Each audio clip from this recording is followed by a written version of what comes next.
We start the next Destiny 2 campaign by watching a cutscene narrated by an unknown individual. Her future does not begin here, but ours does. It is time to step beyond the light. The real story starts as we witness a lone fallen vandal traversing the frozen tundra. He arrives at a building and sends out an emergency signal, warning us about how we are all in danger, and how his kind needs help. At the same time, some exo hunter sneaks in and manages to acquire some sort of fragment from inside the building. The fallen vandal realizes that something is wrong, but the more important threat has arrived outside. This is where we come in. Ever since the appearance of the pyramids, we have been sent all over the Sol system scanning them. This one, like the rest, all turn up empty though. Our ghost laments how we're so powerless every time we face the darkness, and I personally don't really share the same sentiment. The more urgent matter at hand though is that our ghost picks up a distress signal. He recognizes the voice as belonging to Varik, the previous warden of elders, and it is conveniently coming from here in Europa. From what I understand, Varik's abandoning his post is what led to the riot at the prison of elders. That was where Aldrin, under the influence of Riven, killed Cade. Having our first mission be one where we rescue an individual that helped usher in the death of the Hunter Vanguard is an interesting start. This character directly ties in with previous events of the story and has us rescuing them as an ally. The events and themes of Beyond Light all tie in with us obtaining and using aspects of the darkness, a force we once deemed evil. Us starting off by rescuing such an individual we are uneasy with helps in adding a bit of tension to an otherwise standard mission. It also helps introduce the themes of the campaign in a more subtle manner. There's a new threat among us, and in order to make progress, we have to move past what we already know and head into the unknown. Europa as a location is quite visually stunning, no surprises there. The skybox with Jupiter looming in the background, along with the flashes of orange in the distance, make for a nice contrast against the otherwise barren snow. As we make our way forward, we witness the Pyramid of Darkness in the distance as some enemy ships make their presence known. Some Fallen are attacking the campgrounds where we previously saw Varik. According to our ghost, they donned an unknown house symbol, an interesting development. Varik is also not inside. It appears as if we were too late. Ghost scans the room. The main reason for this outside of the narrative is to introduce the Braytech faction to the Guardian. They once experienced a golden age, and this location on Europa was one of their colonies. There's nothing more for us to gather at this location, and thus we continue on. We are attacked by some more Fallen along the way, but they are of no problem. A cutscene plays, and we see a larger than normal Fallen slap Varik. As Varik falls onto the floor, the captain calls Varik a traitor and a thief. She asks Varik where this object is. Varik responds with some snark as he suggests that the object not being in her hands is good enough. This creates some dramatic irony for the player. We know that some Exos stole the shard, but Varik and Aramis don't. Varik tries to caution Aramis further and says that these powers of darkness are corrupting her into an unrecognizable monster. Aramis scoffs at Varik's notion. Varik can cling onto his machine god, but these new powers will allow her to control her own fate. The following scene where Aramis rips off Varik's arm as he tries to stop her is a series of events that I don't have anything to say about. It seems to imply that Varik having a mechanical arm is some sort of sacrilegious act, but since I'm missing a bunch of history, I can't really read into the scene all that much outside of the reference to a machine god. Aramis leaves, letting the other Fallen make an example out of Varik. We come to his rescue, not like we have any other choice. After Varik thanks us, our ghost questions what he meant by darkness walks among us. Varik would like to explain, but he doesn't have the time right now because some reinforcements have arrived. He could have totally talked to us over comms, but I know that isn't the case. Shooting and paying attention to important dialogue is a difficult task, and while it can be done, we would probably miss too many details. I'm just bringing this up because Destiny 2 at the end of the day is still a game, and thus requires some suspension of disbelief. I don't know why I even brought this up in the first place, but since I wrote it, you're going to hear me read it. I managed to break out of the map here just by walking into this black void. I think some sort of door should have been here to block us, but there isn't one, so we can just fall out of the map. Annoyingly enough, I was trying to break the map even more, but the mission timer takes me out. We meet Varik, the loyal Elixni rebel, in his base of operations. I didn't realize from the cutscenes, but Varik is much larger in size than I first thought. Varik recognizes our distrust but urges us to put it aside for now. The Elixni that attacked him was Aramis, shipstealer, and was the new Kel of Kells. This one sentence contains a lot of information to unpack. Elixni are what the Fallen call themselves. This entire time, us calling them Fallen was a misnomer that the Elixni find offensive. Now, the question is why we called them Fallen in the first place. It also brings into question what the intentions of the Traveler really are. Why did it send out ghosts to revive us? In fact, will the Traveler abandon us in our time of need? Provide some much needed tension into a previously established relationship. One so strong that it is the very reason we are even alive and on the meta level are able to play this game. The rest of Varik's dialogue is just there to warn us of how powerful Aramis is. Since we got a cutscene that demonstrated her spicy ice powers, this is fine. We start the new Kel mission and find ourselves in the remains of Clovis Bray's European colony. It was built to build and become Exos. This bit of lore is the start of the B plotline. I hadn't thought too hard about where Exos came from in the first place, but based on our ghost language and tone, their origins appear to be somewhat sinister. I think this is a good contrast in comparison to the Woken, who appear to be people who have been chosen by the light. At least that's the impression I get right now. Our goal is to defeat Aramis, and thus we head towards her base. Europa is a nice looking location, but it's not that interesting to travel through. The maps are pretty barren and don't really encourage exploration because there is nothing to really explore. The lost sectors serve that purpose, and those are marked on the map. A cutscene starts. Aramis towers above her rank. Her motivational speech contains a few more lore bombs. The great machine that she is referred to thus far has actually been the Traveler. The Traveler gifted them with the light and acted as their god.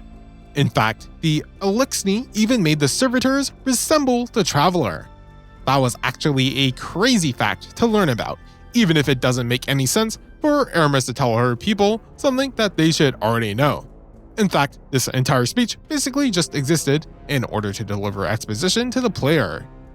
In fact, if I'm being honest, all dialogue in this game kind of feels like it's just exposition at all times. Regardless, one day the Traveler then abandoned the Elixni, which is why us Guardians call them Fallen. Aramis then demonstrates her not ice powers and how they will use this newfound ability in order to kill the Traveler. Using one of her servitors was a nice visual metaphor. She then proceeds to invoke the Shard of Darkness, and it gives another Elixni these powers.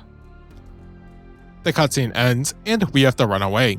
I don't know why we aren't able to contend against the darkness here, and it's never explained. We board a ship and end up back with Varik. Aramis called him a betrayer, but that's only due to her twisted perspective. Varik wants to help any other Elixni escape, and thus we have to go and activate the secret comms network. The sandbox physics of the wind blows our sparrow around, but it's a shame that it doesn't really ever do anything else. It's also a shame that we never really get to see these flink Elixni. It'd be cool to see the devastation that Aramis actually caused with her darkness, but we never see any refugee camps or desolate locations caused by her actions. In fact, her base of operations is the nicest place in this white hell. In any case, we find a crux of darkness and commune with it. A voice takes over our ghost, and when it talks about salvation, we know it's the entity from the Black Garden, which I know as the Witness. The voice continues to speak to us as we continue towards the darkness that beckons us. A mysterious object falls from the sky. Some nearby Elixni are drawn towards it, but conveniently for us, Eris, the Drifter, and the Exo Lady from earlier are all here to save the day. In fact, while doing so, they use the very same not ice powers that Aramis displayed to us earlier. This was another neat cutscene to watch. I sure do wonder how many more of these we will get. Texas Stranger says that she owes us an explanation for all this, and that's the understatement of the century. Although she actually does give us some history. Once upon a time, she asked Guardians to destroy the Black Heart in order to prevent the Darkness's arrival. This lets me know that this is at least a person we have some sort of relationship with. That makes sense considering who accompanied her. I am left clueless to what the Black Heart is though. It doesn't really seem to matter because the Darkness is here nonetheless. Good to know that the efforts of the other Guardians were useless. Sucks to suck. The object that fell from the sky is what they call a ziggurat. It allows us to begin our training so we too can wield the powers of darkness. I'm still left clueless as to why our powers of the light can't defeat Aramis's power of darkness. Defeating darkness with darkness makes much less sense. Regardless, I'm down to have some cool new powers and accept the Splinter of Darkness. Before heading over to the ziggurat, we can listen to some dialogue at camp. New lines are accessible after every quest, and they help on expanding the presence of the side characters for the story. This is neat, but I wish more of their presence was felt in the missions themselves, or if not that, then expansion on this dialogue. I want to know what Drifter and Eris are up to at every stage, but it's kinda disappointingly sparse. Our ghost understands why we're going with the stranger's plan, but suggests that she isn't being completely honest. Regardless, we commune with the Crux at the Zig, and then have to run all the way to nowhere in order to commune with it again. This at least grants us the Stasis empowered buff, and thus we can spam out our abilities. Our melee allows us to create an ice staff and shoot one bolt, while our super allows us to gain access to the staff for a much longer period of time. I won't get into the technical details of how Stasis works because, at this point, I can't. I also didn't need to understand how it worked just yet, because there was no reason for me to do so. All of the enemies were painfully underpowered, and there was no mechanic that ever required me to utilize the slow, freeze, or shatter effects. We returned to Varik because us getting Stasis was actually just a side quest. He is able to smell what he calls the poison power on us. This causes him to question if the powers have started to corrupt us, or if we wish to use the powers of darkness ourselves. He recognizes that we walk a dangerous path, but I suppose he can't be sure. In any case, we still have a common enemy of Aramis, and thus if we take care of Phylax, Aramis's most skilled warrior, then surely we will be able to draw the attention of Aramis herself. This involves us defeating 35 Fallen in the Eventide ruins in a single life to obtain some clues. I'm not gonna lie, these dog shit MMO Go Kill X Baddies quest being a part of the main story is actually really sad. No idea why there's large gaps and pauses when I said that, but I just felt like I needed to add that dramatic flair to that delivery. Regardless, in order to get the Phylax, we have to defeat Ilanax, Salvation Elite first. Wow, what an amazing fight. Now we have to go run all the way across the map just so we can begin the Nightmare Hunt. Varik confirms Phylax is indeed very dangerous and loves nothing more than to battle.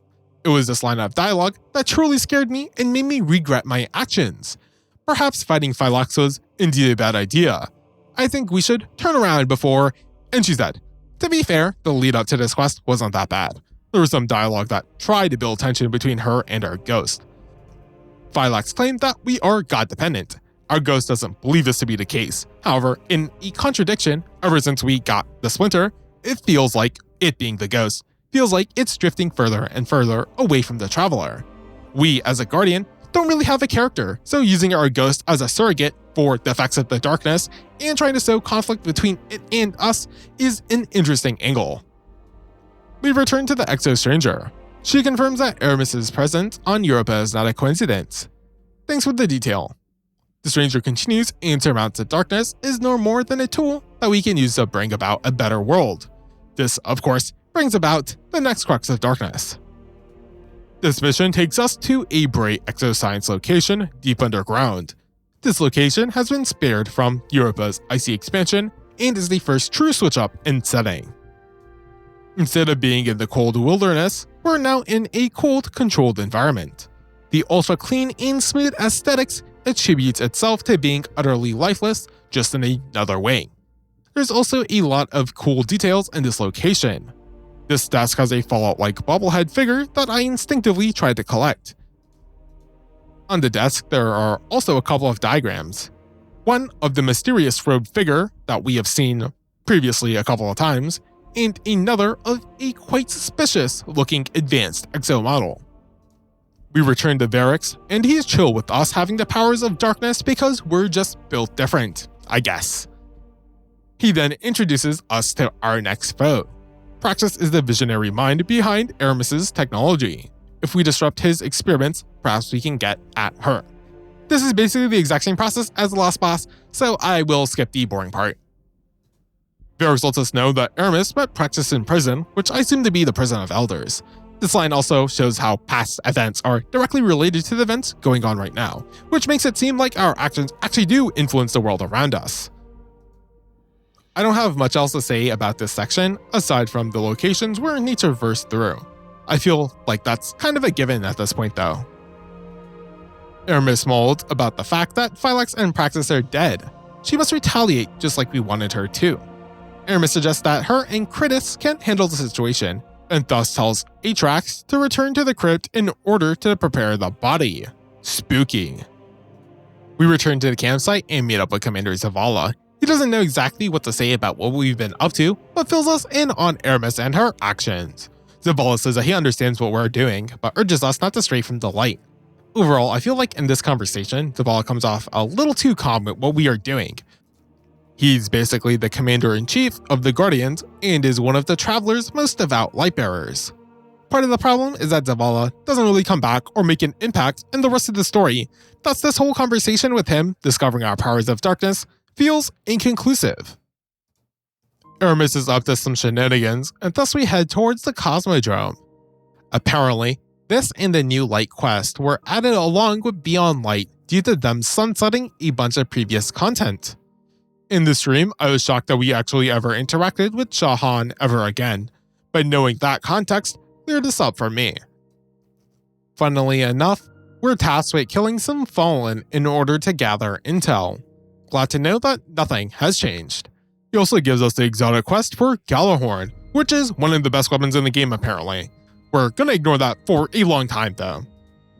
We finally figured out that Aramis was in Europa to gather the rest of the elixir belonging to the House of Devils.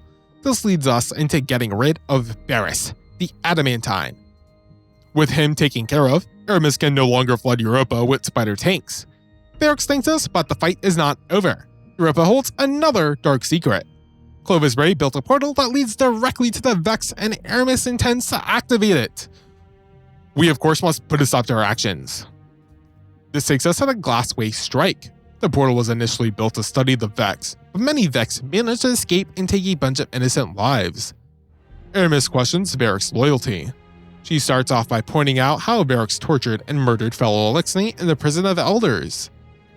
Varix can't refute this point and gets shut down by Aramis as she points out his hypocrisy.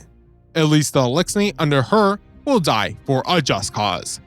I wish I knew more about Varik's past and his actions, because of course Aramis doesn't see Varix in the best of lights, and thus her calling him a hypocrite might not be the full picture. Varix calls Aramis a monster for all of the sacrifices she has made, and Aramis brings about how their planet collapsed. She was powerless to do anything, but now, with the darkness in her hands, she could finally make her mark. What she does now, she does for the future of her people. Both Varix and Aramis want what's best for their kind. They just have different perspectives. This juxtaposition and conflict in philosophy no doubt ties into the themes of how darkness is just another tool to be used. Also, learning about the history of the Elixni makes Aramis's plight come off much more sympathetic than what we were originally presented with. Varix, of course, is having none of it, and just blames the darkness. We eventually catch up with Aramis, but are just seconds too late. The portal activates, and we must fight Belmont, Transcendent Mind. This isn't a Nightfall strike though, so it's just Freelo. A black and white 2D cutscene plays. The style of these cutscenes is quite nice and is a good change in pace when compared to the bombastic, full-on CGI ones. Thanks to my chat, I learned that these are always from a character's specific perspective, and in this case, it's Varik's. That's why it ends with him thinking that darkness can only lead to death. If anything, my problem with this cutscene is that it doesn't really reveal any new information or develop Varik's character any further. It's just another cool visual of stuff we already knew, and that's kind of a wasted opportunity. Eris is written to Zavala, Ikora, and Osiris explaining her new perspective. It is kind of a shame that Zavala and Ikora don't have a greater role to play in the story. They just kind of exist. Us having darkness is at such odds with the Vanguard that perhaps sowing discord among our ranks was the Witness's plan all along. Of course, even if they trust us, what about the other Guardians, especially those that don't have access to the darkness? The Ex-Stranger goes on about the darkness, and in one of the worst moments of the game, hints at time travel.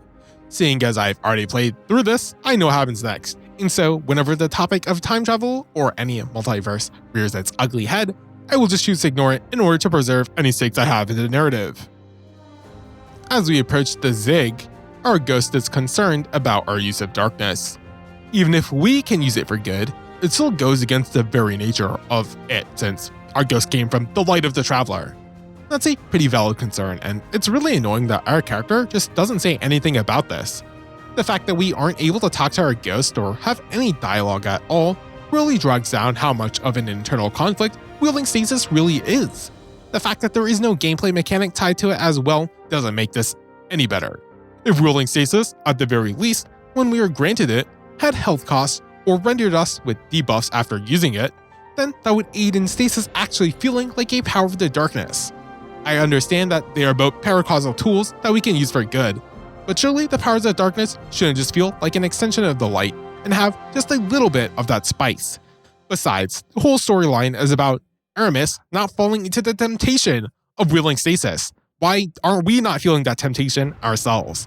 This is a really big missed opportunity in developing the narrative, in my opinion. Anyways, we commune with the third crux. While fighting the enemies in this room, I experienced an odd sense of deja vu and realized that this was actually the timeline reflection mission. So go watch that first episode if you haven't. Not using the other two crux missions is kind of odd, but it's not like there was any particular reason to have any order to the cruxes in the first place outside of the linearity of the story. The third space is also pretty contained, so it's fine and barely worth mentioning in the first place.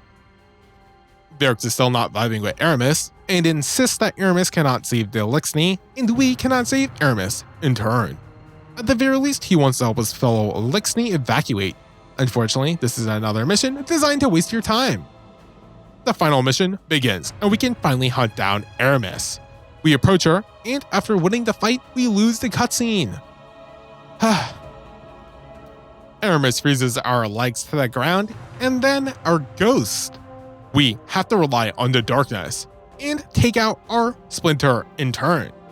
However, Aramis just yoinks it out of our hands. She then crushes it in front of us as we turn into ice. A voice informs us to look within and focus our power. Without any explanation, this ends up working and we burst out of the icy prison. Not only that, but we then say a line that not only made me cringe on stream, but also when writing and editing this video. Why are we suddenly just dropping an action one-liner?